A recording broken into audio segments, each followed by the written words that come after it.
You know, we talk about working thin to thick, and you do that because, especially outdoors, because the thinner layers dry quicker, and they become the underlayer for whatever's going to be on top of it. And the thicker you go, and the lighter, we don't actually haven't even covered brushwork. The lighter your touch is with the thicker paint, the more you can get off the brush.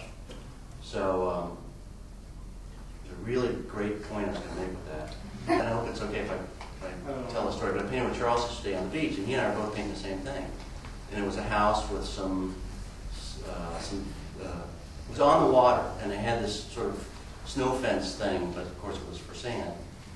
And Charles painted in the house and snow fence, and then I came back to see what he had done. Of course, he's working in acrylics, and which is a little more, it dries quicker.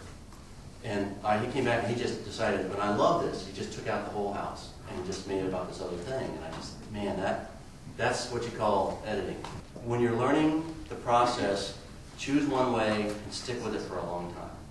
Because if you start changing out brushes and buying different kinds of paint, and even buying different kinds of canvas, it will mess with your head.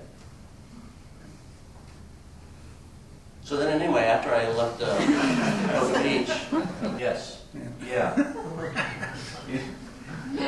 I'll get back with you. Okay. You know, well, John Singer Sargent were alive today, I'd take a workshop with him. You know, not that you would have me, but if I would, if he would. Like when I was drawing the horses in, I kind of just did a light wash of a thing for the mass of the horses in the trolley, which not here anyway. But you'll see it tomorrow, tonight, whatever. But the idea was I want to place this mass in where I want it. I don't want it to tell. I don't want to start with the horse's head and then end up, you know, with the ass end of it like way over here, and I don't have a composition. So, you know, I think in terms of the big masses first.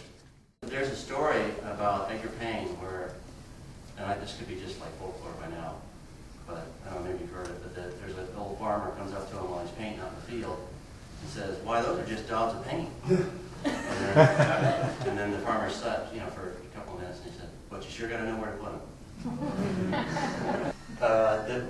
What I do is I just walk around until something hits me, and it's whatever that's like an intuitive thing, like, wow, I like that. And then I try to make it into, you know, how am I going to put it up on the, like, you know, the horses, I painted the horses the other day. And I just wanted to paint them because I like horses, you know, they're beautiful animals. And so, yes, ma'am.